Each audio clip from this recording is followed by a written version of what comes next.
Bom dia a todos e a todas, todas as pessoas que nos ouvem, que nos assistem. Eu queria agradecer a todas as pessoas, a todos os colaboradores e os que fazem a saúde do nosso estado, né? Num momento como esse, tão emblemático, eu diria, porque uma antropóloga me ensinou que eu não usasse a palavra problemático, e sim emblemático. Seria mais leve, talvez. Até hoje eu não consegui entender muito bem esse significado, talvez pela formação, que literalmente às vezes enxerga a vida é, pelas linhas e entrelinhas da norma, da lei, o que não é bom, o que não é bom. O ideal seria que nós víssemos a vida de forma humanizada. Mas, em nome de Elga, eu agradeço a todos e a todas vocês por lembrarem do papel e da importância de um Conselho dos Direitos, principalmente quando é para falar sobre crianças e adolescentes. Entendo eu que é o momento de nós cada vez mais inserirmos uma pauta de crianças e adolescentes, especificamente nessas duas políticas que são fundamentais para a cultura do nosso país e para a sustentabilidade de um país com a saúde mental que possa garantir às futuras gerações a dignidade humana, que é a educação e a saúde. Evidentemente que os outros direitos fundamentais precisam caminhar juntos. Precisa se fazer uma discussão transversal e precisa se dar também a devida importância. Mas quando a gente fala de saúde, a gente fala e passa por várias discussões que ainda não foi compreendido como sendo de prioridade absoluta. Ou seja, a partir de 1990, quando nós tivemos, né, a mudança do paradigma da situação irregular do menor para a proteção integral, nós precisávamos nos desapegar do Código de Menores. E, infelizmente, isso até hoje não aconteceu. Evidentemente que já avançamos muito, mas ainda precisamos e temos um débito muito alto com a infância e adolescência do nosso país. A cada dia morrem meninos e meninas, sejam vítimas da ausência da saúde, sejam vítimas da ausência de uma família estruturada, sejam vítimas da negligência familiar e da sociedade. Todos nós, cidadãos e cidadãs, precisamos nos sentir responsáveis por fortalecer a política de atendimento a crianças e adolescentes. E no recorte da saúde, Elga, eu queria destacar a importância e o papel do Conselho dos Direitos da Criança e do Adolescente, que deve efetivamente funcionar nas esferas nacional, estadual e municipais, com o olhar de prioridade de cada um e de cada uma que representa a sua instituição no Conselho. E eu lembro muito bem que, às vezes, quando eu olho que você traz informações preciosas, informações importantes de como a saúde no nosso estado precisa funcionar, deve funcionar ou está funcionando, você traz para a gente um manancial, né, de informações para o nosso trabalho no Conselho. E é isso que cada conselheiro e cada conselheira precisa compreender, o nosso papel no Conselho. Tanto aqueles que representam as entidades governamentais, ou seja, as secretarias e os órgãos que trabalham com a pauta da política da infância, quanto aqueles e aquelas pessoas e entidades que representam a sociedade civil. Por quê? Porque nós estamos falando de uma gestão compartilhada. Nós estamos falando do artigo 4º do Estatuto da Criança e do Adolescente, que diz que é dever de todos nós. É dever do Estado, é dever da sociedade, é dever da comunidade, é dever da família. Portanto, é dever do conselheiro, da conselheira de direito, é dever do conselho tutelar, é dever do juiz, do promotor, é dever do professor, é dever do médico, é dever de todos os profissionais de todas as áreas, de todas, indistintamente. Eu representando no Conselho a minha instituição, que é a Ordem dos Advogados do Brasil, a seccional de Sergipe, confesso a vocês que não tenho em nenhum momento timidez de, ao abrir a boca, dizer clara, nitidamente, do nosso compromisso e da nossa responsabilidade com a infância. Precisamos ter, porque a gente tem que começar o dever em casa. Dever de casa, quando feito, evidentemente que a gente contribui muito melhor, né? Inclusive de forma mais consciente. Mas eu queria não me alongar nem tomar o tempo de vocês. E aí eu queria só destacar para vocês que a gente não pode esquecer que já existe um número infinito de regulamentações e que nós precisamos parar de produzir leis e aprender a ler o que já existe e compreender o que já existe nas suas esferas específicas. E aí eu trago aquele que é o nosso Estatuto da Criança e do Adolescente, né, com mais de 30 anos de existência, quando, de forma clara, lá no artigo 7º, fala, né, no título 2, dos direitos fundamentais. E eu acho que eu queria despertar aqui o interesse de vocês para que a gente pudesse, né, todos nós, ler ou reler o que diz o artigo 7º do Estatuto da Criança e do Adolescente, quando fala do direito à vida e à saúde, né? E aí fala da primeira infância, apesar da gente já ter uma nova lei da primeira infância, ter o plano da primeira infância, né? Ontem o CNJ assinou um pacto, o Pacto Nacional pela Primeira Infância, vem investindo nisso, existe uma rede, né? Um movimento, inclusive um pacto a nível, né, Nordeste, deve estar participando daquele grupo, são infinitos grupos também, né? Para a gente dar conta. E eu queria chamar a atenção para o artigo 11 também, né, que fala do acesso integral às linhas de cuidado, voltada para a criança, e também do artigo 70, que fala da prevenção, né? Então, prevenir, acho que deve ser, nesse momento, o nosso cerne, deve ser o nosso objetivo, quando a gente fala do momento que meninos e meninas estão trancados em casa, por conta da pandemia. Porque nem todos têm acesso à internet, e os que têm, muitas vezes não têm uma estrutura familiar para acompanhar, né, as suas atividades escolares. E a gente precisa falar numa realidade que é a realidade que não é a classe alta.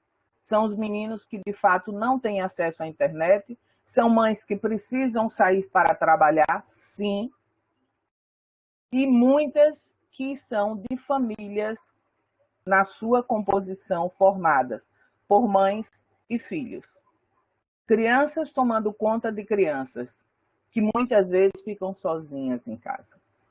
Então, a gente está falando aqui, né, da importância não só da saúde mental de meninos e meninas que se automutilam, de meninos e meninas que estão, nesse momento, no atual governo federal, proibidos, né, de compreender e de falar de educação sexual por questões ideológicas e religiosas. Estamos falando de meninos e meninas que não têm direito à voz e que não têm vez na sociedade atual, quando o discurso é um discurso de ódio e quando o discurso é um discurso de que criança é responsabilidade da família.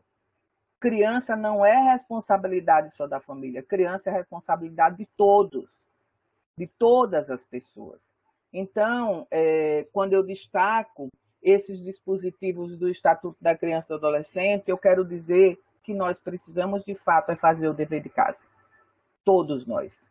E, assim, não é uma fala de cobrança, e ao mesmo tempo porque já passou do tempo de que nós tivéssemos um orçamento prioritário para a infância. que nós tivéssemos profissionais com condições de trabalho para, de fato, né, ter formações permanentes, para termos não um fluxo rotativo de profissionais, por exemplo, na área da assistência, isso eu digo porque é fato, né? A ausência de concursos públicos, a ausência, muitas vezes, né, da identificação daqueles que trabalham com a infância, que, na verdade, trabalham porque precisam trabalhar, e a ausência, muitas vezes, da participação do protagonismo juvenil.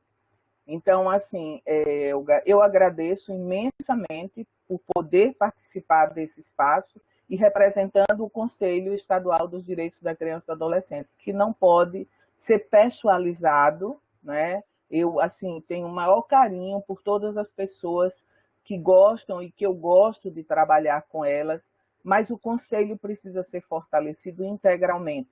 Cada um e cada uma que participa desses espaços, e como vocês que participam do Espaço da Saúde, tenho certeza, porque escuto falas assim de um compromisso incomensurável. Né? Cito aqui a figura do Dr. Bairro, né? Cito aqui as figuras e as pessoas e as profissionais que representam, né, na linha de frente, na maternidade Nossa Senhora de Lourdes, né, aquele espaço de prevenção que com tanta luta se conseguiu ali, né, se preparar aqueles profissionais para que eles pudessem fazer o atendimento das meninas que são vítimas de violência sexual num país altamente machista, onde se pensa, né, que meninas podem, a qualquer custo, ser atendidas das necessidades dos meninos ou dos homens. Então, é disso que a gente está falando. Então, eu tenho certeza que esse cuidado integral do adolescente e da adolescente, né, será uma pauta rica a ser discutida por vocês, até pelas informações que Elga sempre leva para o Conselho, leva para a gente. Então, eu queria agradecer, desejar, né, a vocês de coração que seja realmente um evento exitoso. Muito obrigado e desejo a todos e a todas que tenham um bom evento nesta manhã. E que eu possa sempre, que possível, ter a oportunidade de ouvir a todos e a todas. Obrigada. Bom dia a todos. Sou Kátia Valença, atualmente gerente do ciclo de vida, onde nessa gerência estão inseridos os programas da saúde da criança e adolescente, saúde da mulher, saúde do homem, saúde do idoso.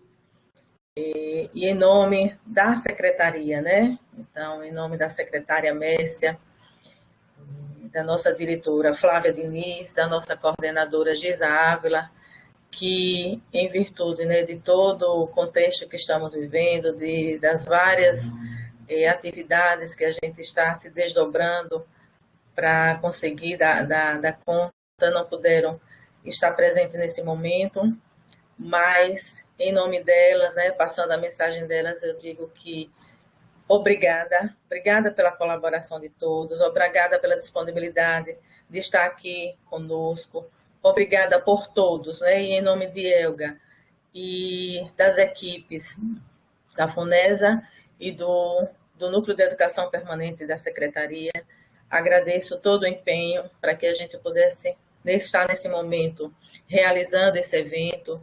Agradeço a Jovina, a doutora Glícia, Demétrio, Maíra, que dispuseram do seu tempo para estar aqui colaborando, contribuindo com esse momento. Momento em que o trabalho é da gente fazer por onde, como a Glícia acabou de falar, fazer por onde, pôr em prática, fazer realmente jus ao que nós temos. Nós temos os estatutos, nós temos as políticas, né? Nós temos a legislação. O que a gente precisa é nos unir para que, de fato, isso seja posto em prática. Que o direito da criança e do adolescente seja assegurado. E a partir de direitos básicos, que é saúde e educação, que são eles dois, o esteio para a formação do ser humano. e é nesse momento que a gente aqui vai começar a fazer um grande debate com a participação e colaboração de excelentes profissionais que já vêm ao longo de muitos anos colaborando para que a gente possa cada vez mais poder assegurar que tenhamos jovens, que tenhamos adultos, que tenhamos uma sociedade saudável, principalmente a questão da saúde mental. Para que a gente possa ter seres saudáveis, a gente precisa trabalhar desde o gestar, assegurar um gestar e um nascer saudável, um acompanhamento de um crescimento e desenvolvimento da primeira infância saudável e um acompanhamento da fase que é a fase da mudança do corpo, é a fase da mudança de ideias, é a fase da descoberta do de se conhecer dentro da sociedade, é a fase em que deixa de ser cuidado para passar a cuidar de si e que muitas das vezes por deparar com adultos envolvido com vários outros compromissos, com várias correrias, inclusive é mal entendido, a fase entendida como a fase de conflitos, a fase como, entre aspas, costuma ser intitular de aborrecentes, mas que de aborrecentes eles não têm nada. Eles têm uma fase jovem, saudável, com fase de descoberta. E cabe a nós, adultos, assegurar que essa fase da descoberta trilhe um caminho saudável, com a devida orientação, mas respeitando as suas descobertas, respeitando as suas ideias, para que a gente possa, de fato, ter uma juventude saudável, assegurando, dentro da política, diretrizes básicas, como a questão da participação juvenil, eles tendo a participação nas decisões, dar a sua opinião do que é importante, o que é interessante para eles. Respeitar que são seres que têm, sim, condição de dar a sua contribuição, de expressar a sua opinião. Então, a participação juvenil, o respeito ao direito sexual e reprodutivo, a cultura de paz, trabalharmos muito essa faixa etária, esse grupo do ciclo dentro do ciclo de vida, que precisa ser orientado para que não termine entrando em questão de conflitos, identificando grupos de risco, identificando precocemente os agravos para que possa fazer as intervenções. O respeito também à equidade de gênero, que é também esse momento da grande a nossa cultura, o nosso modo de pensar, mas sim, apenas orientar e respeitar. Respeitar a equidade racial e étnica. Então, respeitar e orientar esse grupo. E, principalmente, nós, principalmente os profissionais da saúde, entender que por esse grupo, da fase dos dados com a educação, a gente ir em busca desse grupo. E com isso, e a partir daí, educação e saúde trabalhando juntos, transversalizar com as demais pastas. Então, desejo a todos um bom trabalho. Muito obrigado pela participação de vocês, pela colaboração, por se dispor em estar aqui conosco nesse momento. Infelizmente, pelas diversas atividades, vou presidente. Bom dia, gente. Bom dia a todos.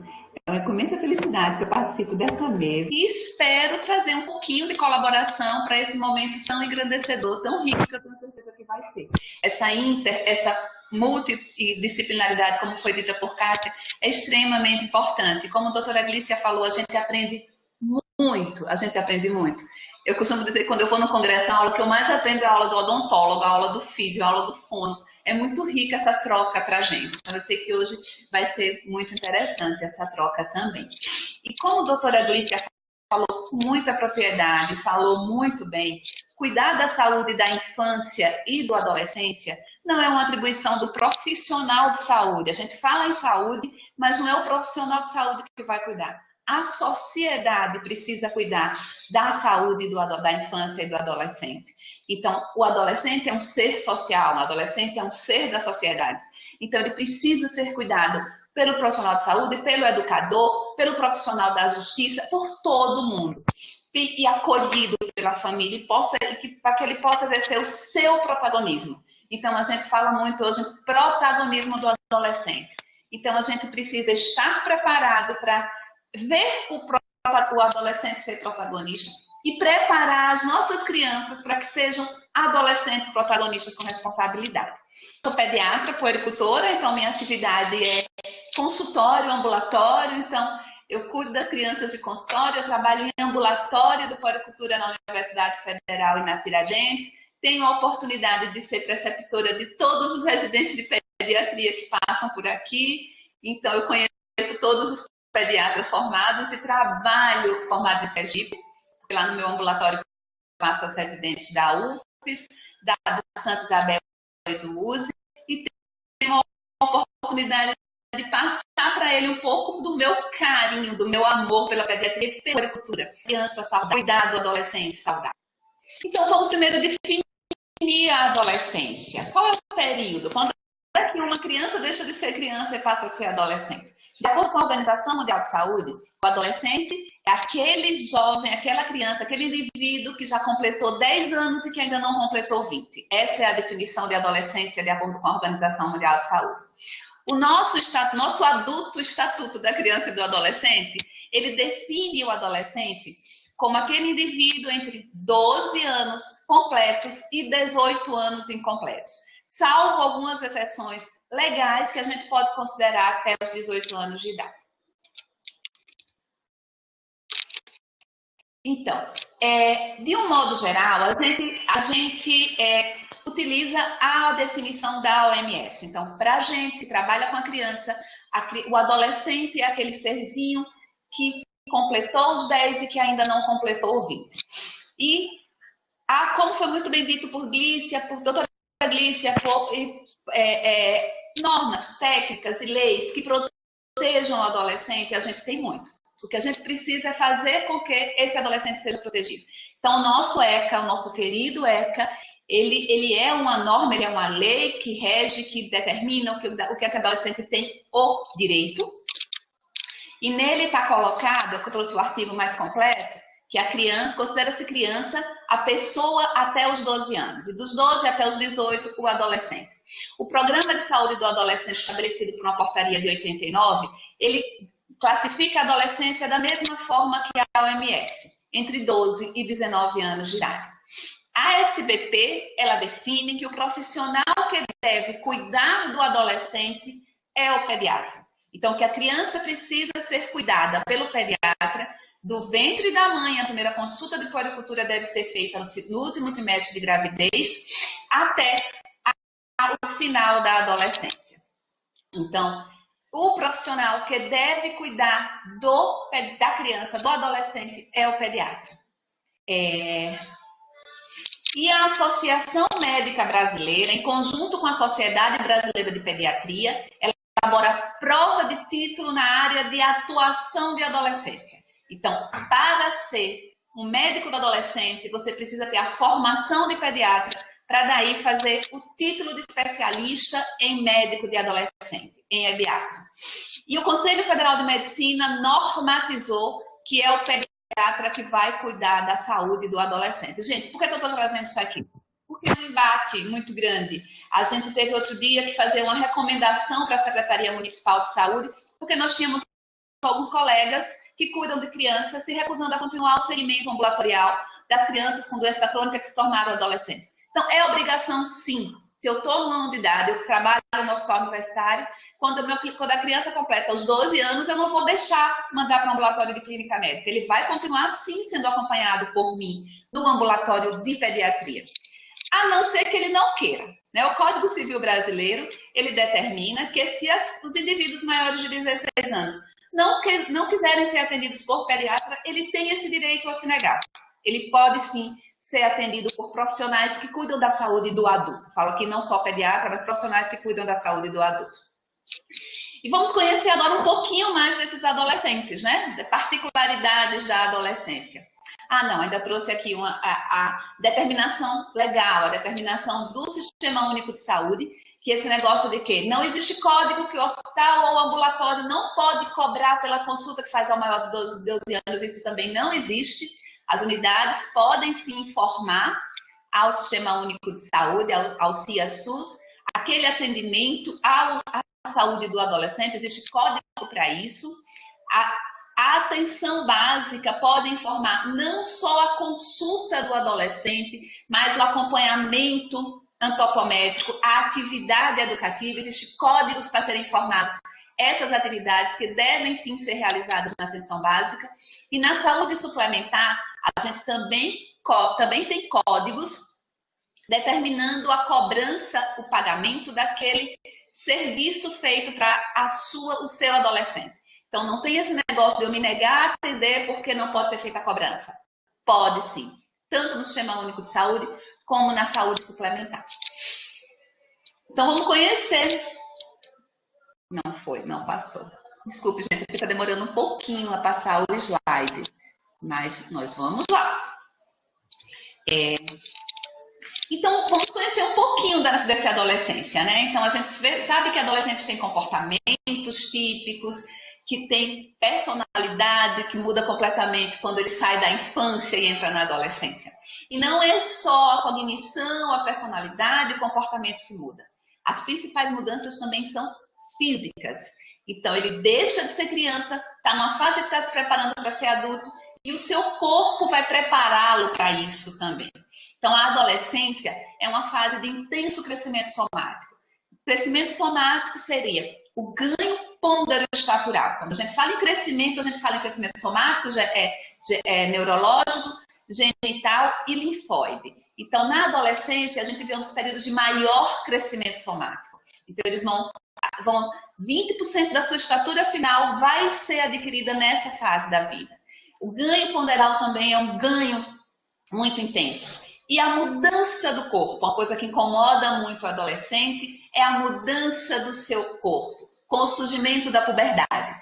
Então, a gente vê que esse surgimento da puberdade, ele pode não estar tão relacionado ao crescimento físico de início, e a criança e o adolescente fica muito incomodado, a menina principalmente, que a puberdade acontece mais cedo, porque o broto mamário está aparecendo, eu ainda não cresci, eu vou ficar pequenininha. Então, a gente precisa conhecer a evolução natural da puberdade. A gente sabe que a puberdade masculina é mais tardia do que a puberdade feminina. A gente precisa conhecer o que é que aparece primeiro para que a gente tranquilize esse adolescente tão intranquilo por natureza. Então, na menininha, o primeiro sinal da puberdade é o broto mamário, é a telarca, é a mama que aparece primeiro. Geralmente, após o 8º ano. Normalmente, após o 8º ano. Antes do 8º, a gente considera isso como precoce. Depois da telarca, a gente tem a pubarca, o aparecimento dos pelos pubianos, que geralmente se dá 1 ano depois da telarca. E 2 anos após a telarca, nós temos a menarca, a primeira menstruação. Então, essa é a evolução natural da puberdade feminina. Na puberdade masculina, que geralmente acontece 1 ano mais tarde, pode começar 1 ano mais tarde do que a menina, a gente primeiro tem o aumento do volume testicular, para depois vir a pilificação, depois o crescimento peniano. Então, essa é a evolução natural que nós temos que conhecer para tranquilizarmos os nossos adolescentes e para detectarmos desvios precoces, tardios ou desvios da normalidade. Nessa fase, isso aí é extremamente importante, gente. Essa reorganização cerebral é que molda o comportamento do nosso adolescente. E essa reorganização cerebral é altamente influenciada pelo ambiente. Então, antes a gente dizia que nós seremos o que o nosso gene determina, nós somos seres geneticamente determinados. Só que hoje nós sabemos que não. Nós somos seres geneticamente determinados, mas o ambiente exerce uma influência muito importante nessa determinação gênica. Então, essa reorganização cerebral que acontece na adolescência, ela é extremamente modulada pelo ambiente, pelas experiências, pelo apoio. Daí a importância da rede de apoio do adolescente, para modular essa reorganização cerebral. Então, a gente vê uma poda da substância cinzenta, uma redução volumétrica de substância cinzenta, para que a substância branca aumente mais um pouquinho. Os neurônios começam a se comunicar melhor, a conexão, as sinapses são mais rápidas. E a integração dos processos cognitivos e emocionais. Isso não se dá de maneira uniforme, não é igual para todos os adolescentes e tem uma progressão caudal, cranial. Então, o que é que isso significa? Que o adolescente primeiro vai reorganizar as emoções para depois reorganizar a razão. Então, isso é o grande responsável pelos impulsos, pela agressividade, pelo querer aparecer do adolescente, porque o seu equilíbrio, o seu domínio está um pouquinho mais abafado pelos seus impulsos, mas é essa maturidade, essa maturação, essa reorganização neurológica que determina isso. Então, o sistema límbico age mais forte do que o córtex frontal. No final da adolescência, o córtex frontal vai dominar o sistema límbico. Mas para isso o ambiente tem que ser extremamente favorável para os nossos adolescentes. Então, essa reorganização cerebral, como a gente já conversou, vai determinar a reorganização psíquica e cognitiva.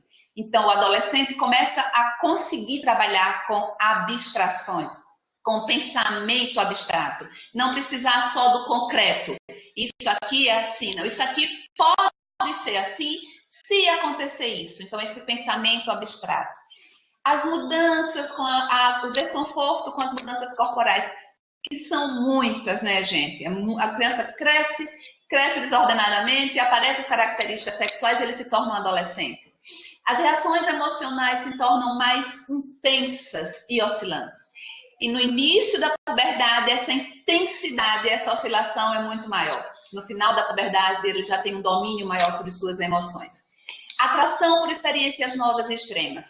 O adolescente é impulsivo. O adolescente quer conhecer e precisa conhecer. Então, a gente tem que ensinar o adolescente a conhecer. Mas ele está sempre ávido às novas experiências. E as experiências extremas. Porque para o adolescente, nada acontece com ele. Eu sou um Deus. Nada acontece comigo. Eu posso dirigir em alta velocidade, que eu não vou bater o carro. Quem vai bater o carro é o outro. Mas eu não. Então, eles estão... A adolescência é o período das atividades extremas. É o período dos impulsos sexuais e os impulsos agressivos. E eu volto a falar, o meio modifica isso, a experiência modifica isso. Então, essa reorganização cerebral é que determina esse comportamento dessa criança, desse adolescente, desculpe. E vem as particularidades comportamentais, né? O adolescente quer viver em grupo. No começo da adolescência, ele se identifica melhor com os adolescentes do mesmo sexo. No final da adolescência, a tribo, o grupo já é mais heterogêneo, já é mais menino e menininha.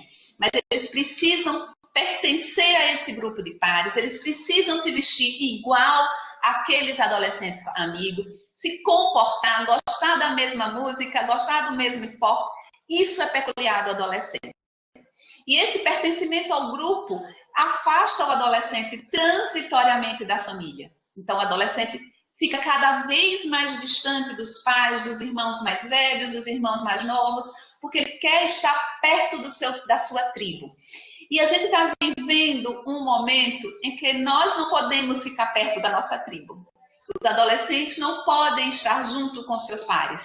Então, isso está sendo uma situação de angústia, uma situação de não poder viver aquilo que é necessário viver naquele período. Então, daí que a gente, enquanto Sociedade de Pediatria, enquanto pediatra, é muito a favor do retorno às atividades escolares, para que pelo menos naquele ambiente, com toda a segurança que o ambiente vai dar para eles, que eles possam conviver com a sua tribo, porque é importante para a formação do adolescente.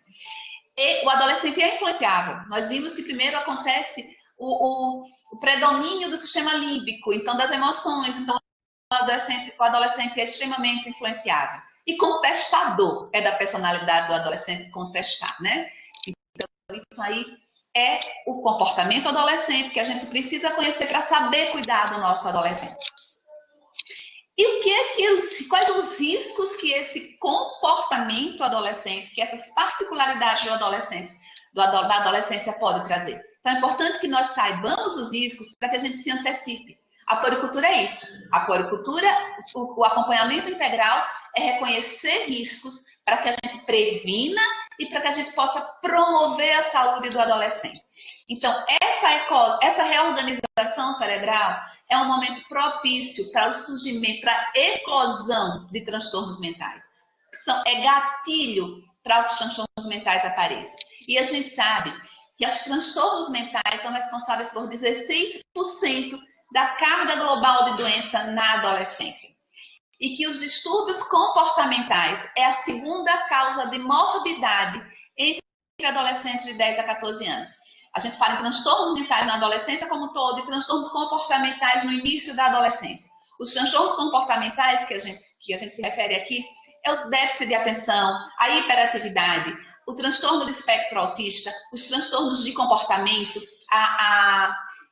o comportamento, o opositor desafiador, ele surge, ele exacerba nesse início da adolescência. Então, é uma fase de risco para a eclosão dos transtornos mentais cada vez mais prevalente na adolescência. A gente sabe que o suicídio é a terceira causa de morte entre jovens de 15 a 19 anos. E muitas vezes esse suicídio ele é decorrente, na grande maioria das vezes, da depressão, da ansiedade. É o transtorno mental que eclodiu naquela faixa etária. Geralmente os transtornos eclodem a partir dos 14 anos e que leva essa criança ao suicídio. Nós sabemos que as principais causas de óbito na adolescência são causas evitáveis. Suicídio, acidentes automobilísticos, então são coisas que a gente pode evitar com a educação, com segurança. E a depressão é uma das principais causas de doença, de deficiência, de falta à escola do adolescente.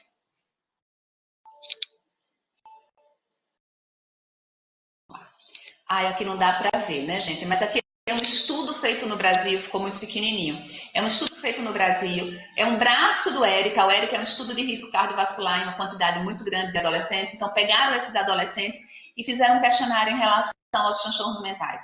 E esse estudo brasileiro mostrou que os transtornos mentais estão presentes em 30% dos nossos adolescentes. Aqui é uma divisão por estado.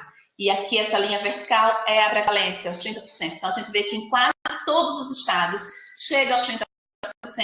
E em alguns ultrapassa os 30%.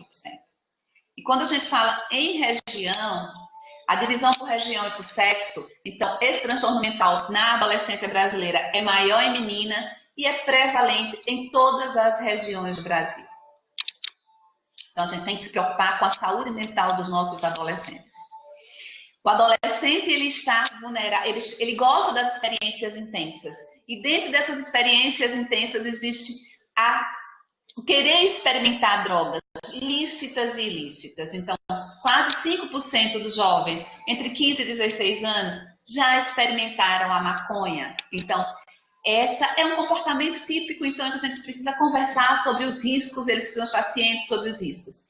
Aqui, em relação ao álcool, como ficou muito pequenininho, gente, eu até vou pular. É um estudo que mostra que o consumo de álcool, o consumo recreativo, pelo menos uma vez na semana, ele acontece em 40% dos adolescentes. E que grande parte dos adolescentes consomem álcool mais de 3 vezes na semana. A impulsividade e a onipotência, eu posso tudo e nada acontece comigo, aumenta muito os riscos de acidentes. Os acidentes automobilísticos são as principais causas de morte entre os 16 e 20 anos. E estando o uso do álcool aumenta muito esse risco. Então, os acidentes automobilísticos entre 16 e 20 anos são 2 vezes maiores do que entre os maiores de 21 anos e associados ao uso do álcool. Então, é um risco muito grande para a adolescência. E esse aumento dos impulsos agressivos vem junto com o aumento dos impulsos sexuais, que aumenta o risco das infecções sexualmente transmissíveis na adolescência, da promiscuidade e da gravidez indesejada, gente. Então, aqui também tá meio escuro para mim, eu não estou conseguindo ver direito, mas é um percentual de gravidez por região. Então, a gravidez na adolescente está se tornando cada vez mais frequente. Muitas vezes a adolescente engravida por desejo de engravidar, por desejo de conhecer o novo, mas algumas vezes isso é decorrente do impulso sexual típico do adolescente, né? Aqui a gente vê por faixa etária. Gente, nós temos mães com menos de 10 anos de idade no Brasil. Poucas, mas temos. E nós temos quase 500 mil mães com mais de entre 10 e 19 anos. Sendo que essa prevalência é maior entre 15 e 19, claro. Mas 22 mil crianças, filhas de mães entre 10 e 14 anos de idade. Isso é extremamente grave. A gente tem que trabalhar muito o suporte para esses filhos cujas mães são adolescentes, que não sabem cuidar nem delas direito de uma criança. A modificação do sistema de recompensa que acontece com a reorganização cerebral também aumenta o risco de surgimento de dependência. Então, ele quer experimentar por conta da impulsividade do conhecer o novo e a forma como o seu cérebro ainda está se reajeitando aumenta o risco de dependência com essa primeira oferta. Comecei a beber, experimentar a maconha, mas adolescente tem um risco maior da dependência. E agora, o uso das novas tecnologias, o uso abusivo das tecnologias, estabeleceram novas dependências ao adolescente. Dependências de videogame, que hoje a gente já tem CID, é doença. Tempo de tela, agora no isolamento determinado pela pandemia, aumentou sensivelmente. Tempo maior de tela, maior isolamento, maior agressividade, maior necessidade de ficar em casa, de ficar sozinho em casa no seu quarto. Então, a dependência ela é mais frequente no adolescente porque o seu cérebro funciona com um sistema de recompensas. Então, o que é que a gente, resumindo, fatores de risco ao longo da infância vão gerar fragilidades que eclodirão com a reorganização cerebral da adolescência. As experiências e o ambiente moldam esse cérebro adolescente. A importância da rede familiar, da rede social, da rede de apoio é extremamente importante, extremamente essencial nesse momento. E como que nós, que somos profissionais da saúde, da educação, da segurança, e nós como pais, como tios, como primos, podemos ajudar o nosso adolescente? Então vamos fazer com que os adolescentes saibam que o que ele está passando é normal, que é normal ser impulsivo, que é normal ser agressivo, mas que isso precisa mudar com a reorganização do cérebro. Incentivar esses adolescentes a ter uma visão positiva do seu corpo. Todo adolescente se acha feio, mas a gente tem que mostrar que não é assim, é o corpo que está mudando. Ajudar o adolescente a se alimentar bem. A nutrição é extremamente importante para o crescimento, para o desenvolvimento, para a maturação, e até para o crescimento neurológico, para o crescimento cerebral. Então, a se alimentar bem, a dormir bem, a praticar atividades físicas. Mostre aos adolescentes as consequências dos seus atos. Então, ele tem a liberdade de escolher, mas ele tem que saber o que é que aquele ato seu vai gerar. Quais as consequências dos seus atos. E forneça oportunidades de aprendizado com riscos saudáveis. Segure os riscos, mostre os riscos e tente fazer com que aquele adolescente vá para uma situação que dê um risco saudável. Então, por exemplo, uma atividade física. Eu queria muito... eu faço futebol, mas vamos fazer futebol americano, que precisa de mais vigor, é mais agressivo, mas é um risco que você está controlando ali naquele futebol americano. E ajuda o adolescente a pensar, a ponderar os riscos que o seu comportamento natural vai levar. Preste atenção aos sinais de aviso.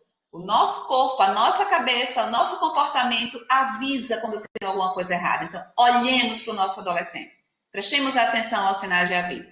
Escute o que ele tem a dizer. Reconheça, seja aberto para o que ele tem a dizer.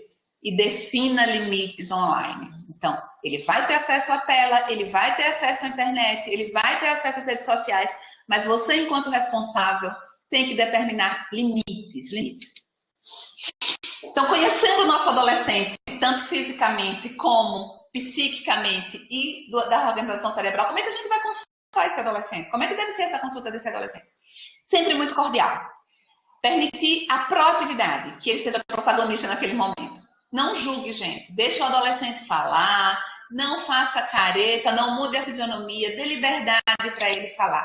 Garanta o sigilo e a privacidade. É um direito dele ao sigilo, ao que ele disser ali, morrer com você. Importante o papel multi e interdisciplinar. Toda a infância, mas particularmente o adolescente, precisa desse cuidado integral, inter e multidisciplinar.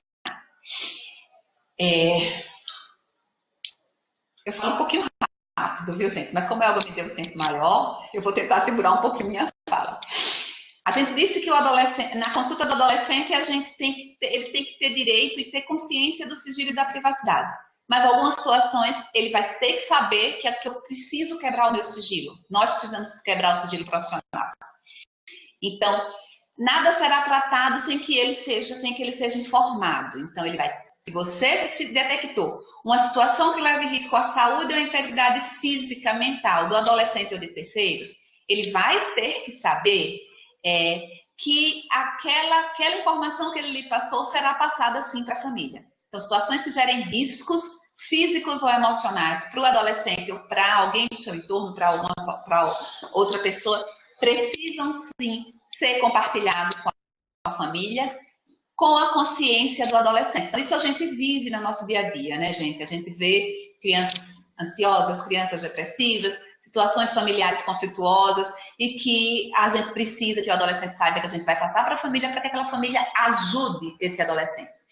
Aqui a gente tem um documento científico da Sociedade Brasileira de Pediatria que normatiza a consulta do adolescente. E aqui ele traz algumas situações que são obrigatórias da quebra de sigilo e outras que é a manutenção do sigilo. Então, segredinhos que o adolescente conta pra gente, o namoro, a iniciação sexual, que não seja por violência, não precisa ser compartilhado. Você diz, olha, tia, eu já tive relação sexual com o meu namorado, e ali não precisa ser dito para a família, não. A não ser que tenha sido uma declaração, uma relação não consensual, ou que aquele relacionamento coloque em risco aquela criança, né, aquele adolescente. A experimentação de drogas, de psicoativos sem dependência. Então, eu usei só uma, você pergunta, eu usei só uma vez, então ali pode ser uma informação que você vai ficar com você se você não julgar que aquilo é arriscado para a criança. A prescrição de contraceptivos. Então, eu posso prescrever o anticoncepcional para aquela menina que começou a atividade sexual e não preciso dizer à mãe, não, que prescrevi. IST. Então, aí é relativo, gente, dependendo do risco que você veja, do tipo de relacionamento que aquele menino esteja tendo, aí você faz a opção por contar ou não, mas você pode manter o sigilo. E aqui na coluna esquerda, a gente está colocando as situações que você precisa obrigatoriamente a quebrar o sigilo. Então, uma gravidez, um abortamento, uma sorologia positiva para a gravidez, não adesão a tratamento. Então, isso a gente precisa conversar com as famílias. A consulta do adolescente ela é dividida em 3 momentos. O primeiro momento, o adolescente e a família, que é onde você vai fazer aquela consulta completa, aquela anamnese, a anamnese super bem feita, de todos os antecedentes, das queixas atuais, de todos os antecedentes, e a história da família e do meio em que que o adolescente vive. Segundo momento, a sós com o adolescente. Esse é o momento de você tirar as informações do adolescente, mostrando para ele quando você vai precisar quebrar esse sigilo. Em algumas situações, a gente pode suprimir esse momento só com o adolescente. Quando a gente tem distúrbios psíquicos graves, que impossibilitem a interação, ou adolescentes com déficit intelectual importante, que ele não consiga passar a informação para você. Então, isso você pode suprimir. E nós temos o terceiro momento. Aqui é um protocolo para guiar na amnésia, é um protocolo REDS, que é um guia, gente. A gente sempre trabalha, quem atende com adolescente, eu que não sou médica exclusiva de adolescente, eu sou pediatra geral. Então, quando eu vou fazer a consulta do adolescente, eu sempre abro esse protocolo, porque ele guia para a gente, ele ensina para a gente a fazer determinadas perguntas ao adolescente para que a gente tenha a resposta correta. Que a resposta que a gente dá vai depender da pergunta. Então, eu estou só para conhecimento de vocês, que a gente pode procurar lá no site, esse documento da sociedade, ele é público, pode procurar lá no site, que é um excelente guia para a anamnese do adolescente. Então, a gente vai perguntar sobre casa, sobre educação, sobre distúrbios alimentares. Então não ficou muito legal, mas ele está disponível e eu posso passar para vocês depois esse protocolo também. No terceiro momento, a gente vai ter a consulta só com o familiar, só com o responsável com o adolescente. Então, é nesse momento que você vai passar para a família aquilo que você julgou que tem risco para a integridade física e emocional, naquele momento que você está sozinho. Esse momento sozinho com a família pode ser um momento que também pode ser suprimido, mas você nunca vai suprimir se tiver a existência de conflitos graves. Então, se você verificou conflitos graves, sempre vai ter esse momento só com a família. Mas se é uma consulta tranquila, uma consulta de rotina, uma consulta sem problema maior, a gente pode suprimir esse momento somente com o responsável da criança, com a criança. E o exame físico? Para examinar o exame, é um problema que a gente passa lá na universidade, que os nossos alunos eles ficam meio cheios de dedo para examinar o exame, para examinar o nosso adolescente. Então, o exame físico tem que garantir a absoluta privacidade. Então, eu sempre peço que feche a porta com chave na hora que eu vou examinar as nossos adolescentes, sempre quando eu estou no consultório eu fecho, quando a gente está na universidade a gente sempre tenta fechar também.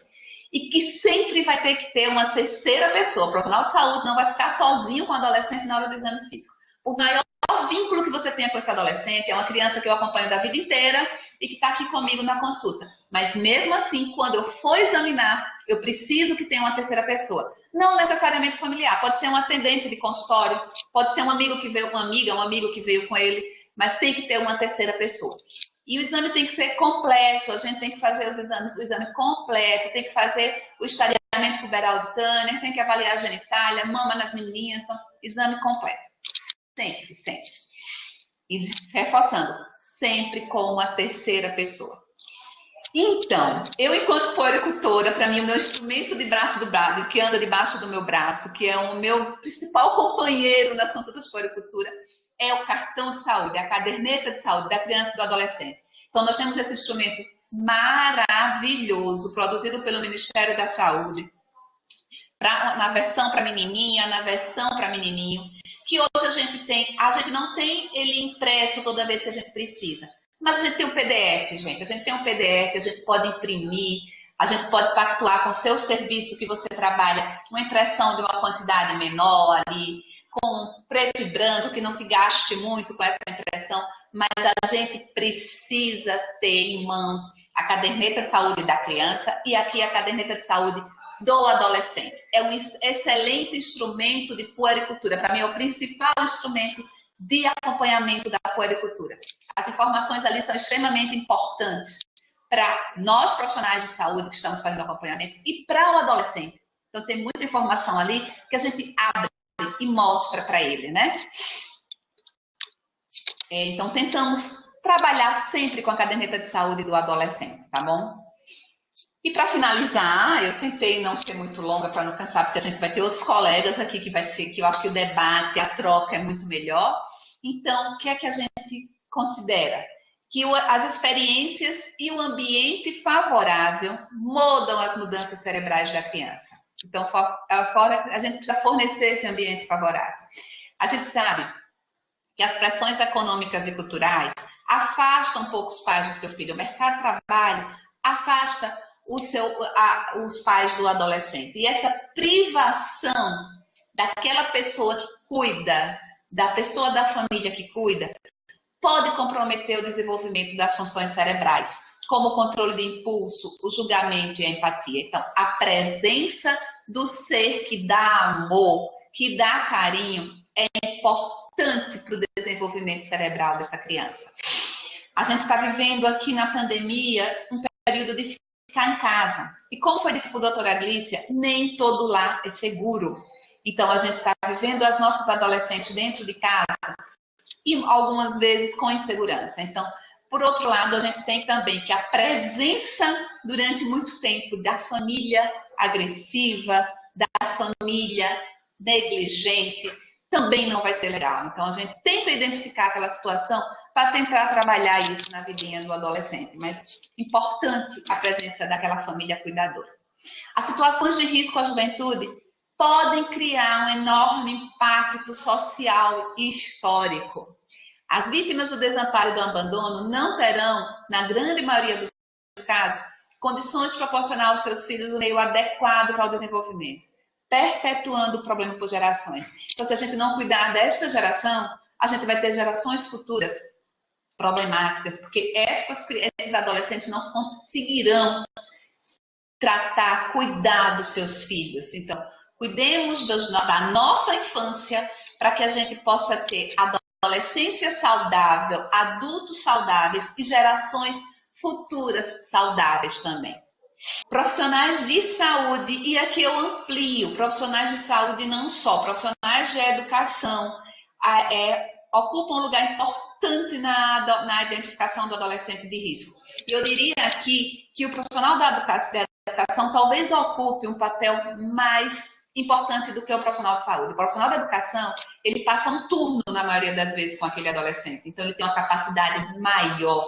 Ele tem não uma capacidade, mas uma oportunidade maior de reconhecer risco. O profissional de saúde, ele passa um momentozinho, meia horinha de consulta, uma horinha de consulta, meia horinha de uma visita domiciliar. Então, o profissional que está em contato com esse adolescente precisa trabalhar na identificação do risco.